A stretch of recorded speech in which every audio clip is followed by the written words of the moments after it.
Michael here at 3D Print Everything, third attempt at this video, and today we're going to talk about getting your printers to print perfection and how to get there. So please be understanding, this is not going to tell you the exact settings and what you need to set it to, but I am going to go over the process and how to get there.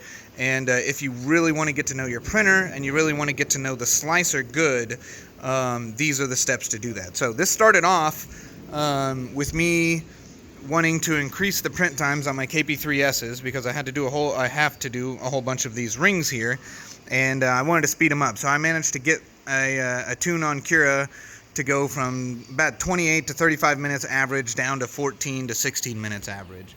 So that was really cool, but that profile was not designed for every single print. When I print other prints with it, the over extrusion I have, the overflow I have, doesn't work, but it works on those rings real well. So one of my clients brought in this Prusa here, and he was like, man, my prints take forever, they take a long time. I did a small repair on it, and I was like, well, hey, let me write a cool tune for you. I'll keep the printer for a week or two, and we'll print out a bunch of your parts and get it better and better. I had it really good, and the day I delivered it, Cura 5.0 came out. And when I did that, because I was actually slicing this on Cura, I was thinking I could get a better profile out of Cura potentially than the Prusa slicer. Prusa slicer does have a good tune on it, and that's actually what's printing at the moment. But yeah, I went through that process, and the day I delivered it on Cura 5.0, this started happening. We started getting all these little kind of nipples or tits or whatever coming out, and it's like, dang it, that's not what we want. That can actually affect how things fit. So I went through a process. I mean, you can see that I've got quite a few, but the process is to print the same thing over and over and over again and try different settings out until you get it just right. So, and this setting here is probably the hardest to get to perfection. So you can see here, like, we randomized it, but now like the infill was sticking through. That's not good. This is like a surface finish that I wanted. This is a near perfect surface finish, but my seam was still not good. So that's as far as quality control goes, to me, that's not ideal. This is without having that seam all in one place. So it kind of skipped it around some. Yeah, here's another one that had like a really good surface finish, but some issues here. The infill was real low here, so I think it was actually 0. But yeah, so we've been playing with this, and if we look at this one, this print is coming out really, really good, but there's now divots like right there. So instead of a nipple, it's the opposite, and this is on the Prusa slicer. So I'm trying to see if I can tune that out in Prusa. Then I'm going to copy the settings over to Cura and go back and forth with it. We can look at some of these over here. This is what I'm printing as a production run for a client. We're in a big hurry, and this to me is not that good of a print. It's probably functional, it'll probably work, but I'm getting a lot of retraction issues here too. I think the layer height was a little too high. Yeah, so little things, but the point here being that if you want to get perfect prints, it's going to take changing a lot of settings. And surprisingly enough, there's quite a few settings related to these divots. So you might not have a divot, you might have like missing bits like this. You might have missing bits like that.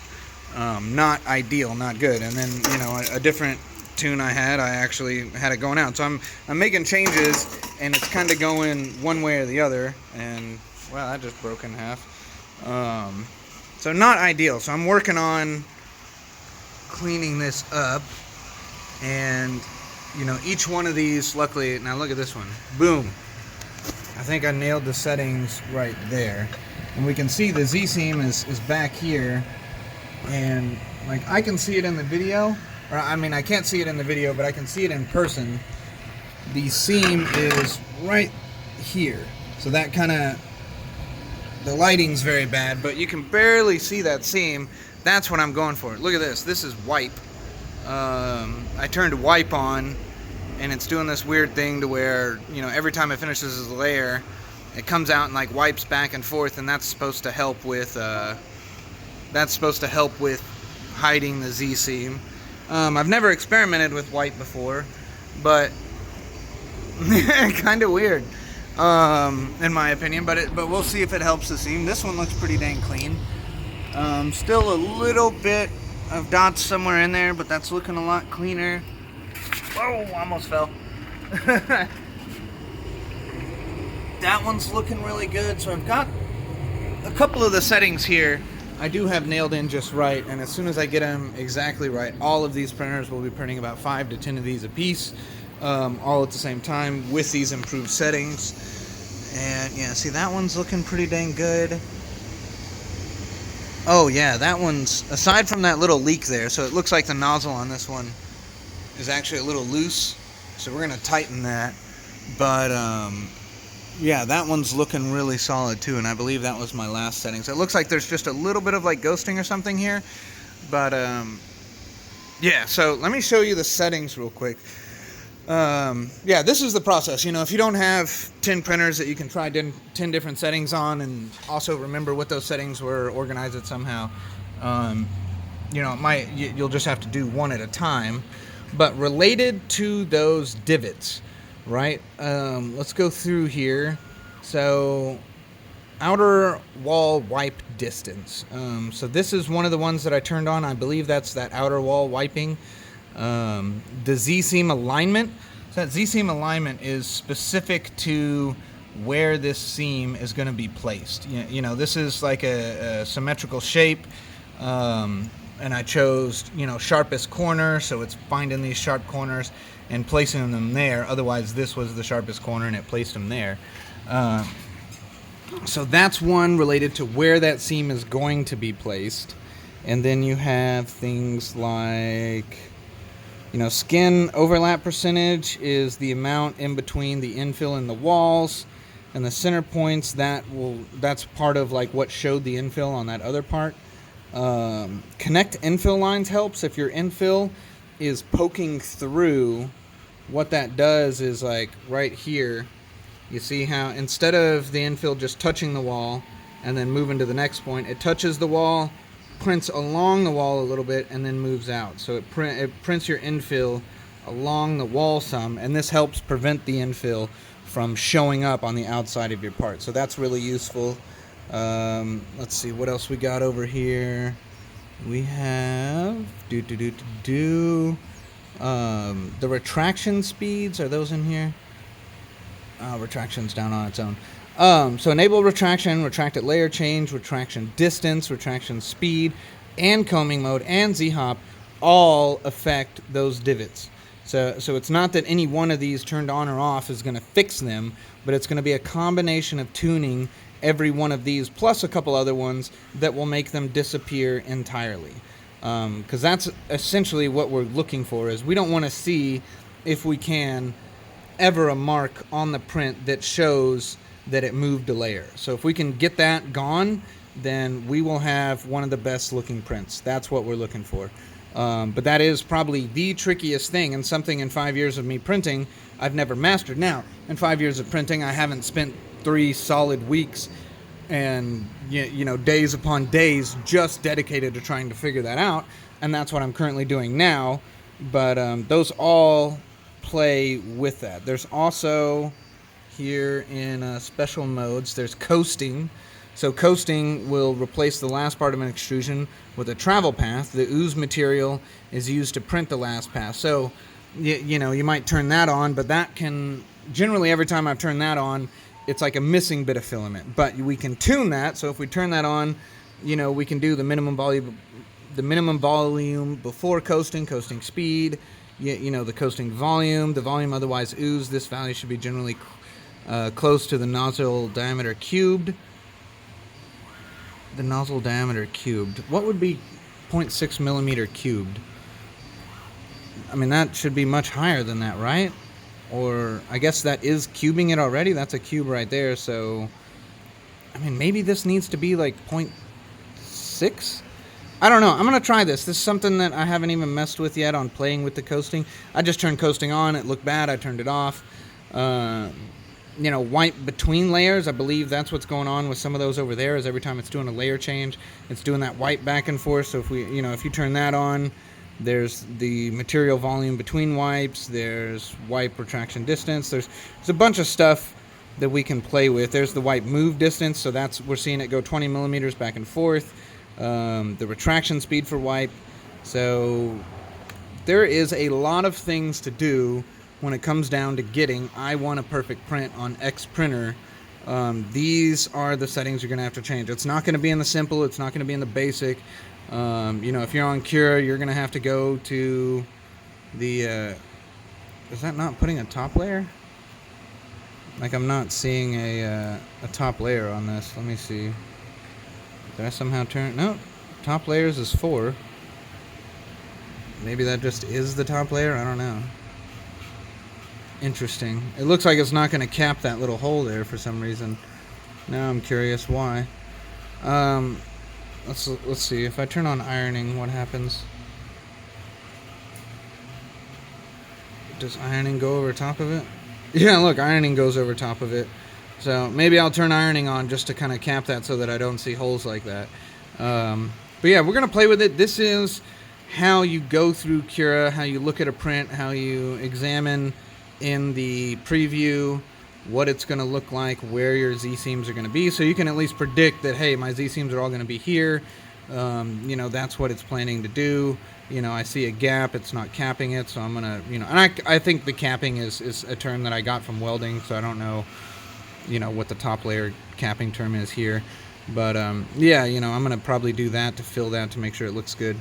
But this is what you need to do, and as I improve this further, I'll come out with another video. But I just wanted to go over this with you now because, you can take a print like this and, take all these little dots and divots. And this is otherwise, probably an acceptable print here. Most people, I've seen worse delivered to customers, not from me, but other stuff that people have brought me. Unfortunately, on this job, they are rushing it and took quite a while approving the invoice, and now we're up on a deadline, so I'll probably have to deliver a handful of prints with little issues like this. But I don't think it'll make a difference in the grand scheme of things. These are going to be giveaway items, promotional pieces, but ideally you want a surface finish that is just mint. And what we want to do is do our best to make that Z-seam disappear. If we can make that Z-seam disappear, we win as far as perfection goes on 3D printing. This is really close, but if you need an inner diameter that's going to be perfect, that's anything but perfect. There's a little bit of noticeable material there.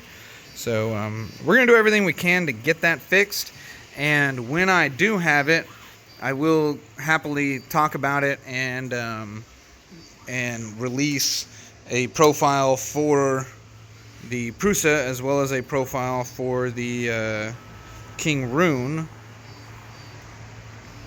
But yeah, this is still just a little bit not perfect, so we're going to work on this further. Looks like the Prusa is probably over extruding a little bit, but it is a really nice strong part here. But we still have divots, so that's how you're going to get perfection.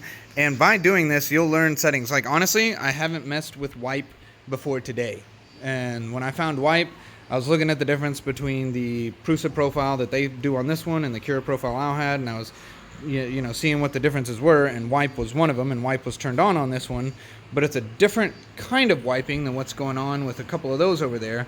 So I'm going to learn the difference. We'll talk about this some more.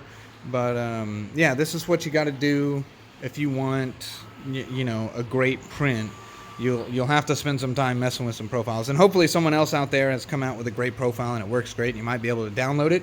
Feel free to do that. Definitely search for your printer plus, somebody's profile, or just put, profiles for this printer in Google and see what you can find. A lot of people on Reddit talk about it. But there really isn't anybody using a Cura profile, not anything recent within the last couple of years that I've seen. Everyone pretty much uses the Prusa profile. So I'm kind of challenged just by that metric alone to want to make a good Cura profile for this. But if I can improve the Prusa profile a little bit, I will.